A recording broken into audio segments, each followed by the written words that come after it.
قبل ما نبداو الفيديو ديالنا ما تنساش تشترك في القناة ديالنا وتفعل زر الجرس باش توصل بجديد فيديوهاتنا، وشكرا لك. السلام عليكم ورحمة الله مشاهدينا الكرام.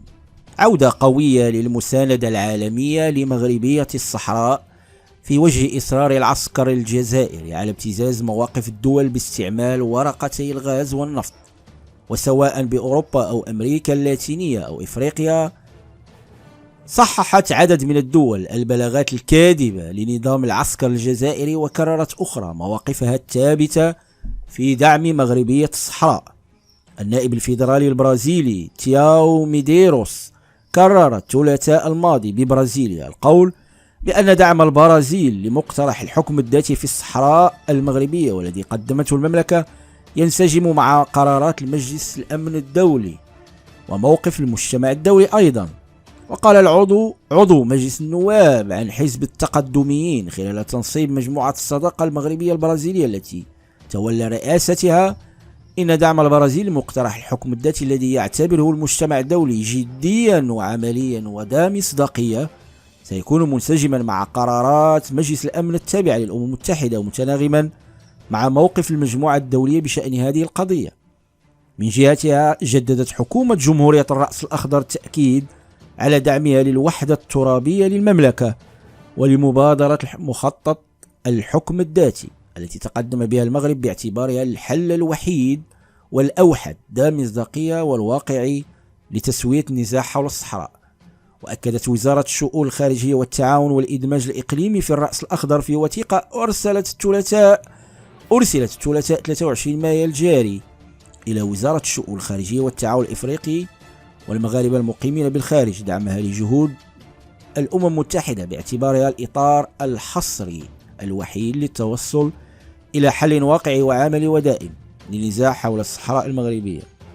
في البرتغال ترقى رئيس نظام العسكر صفعة بعد الضجة التي رافقت زيارته إلى لشبونة أياما على انعقاد القمة المغربية البرتغالية، ولم ينل سوى تكرار دعم المسلسل الأممي، وهو الشعار الذي تتسلل منه الدبلوماسية الجزائرية للعودة إلى أسطوانة تقرير المصير المشروخة حسب تأويلاتها الخاصة، غير أن حرص الدبلوماسية البرتغالية جعل تبون يعود خالي الوفاض من رهان تعويض خسائر الزيارة المغربية، وكذا خسارة رهان ضرب إسبانيا بالبرتغال.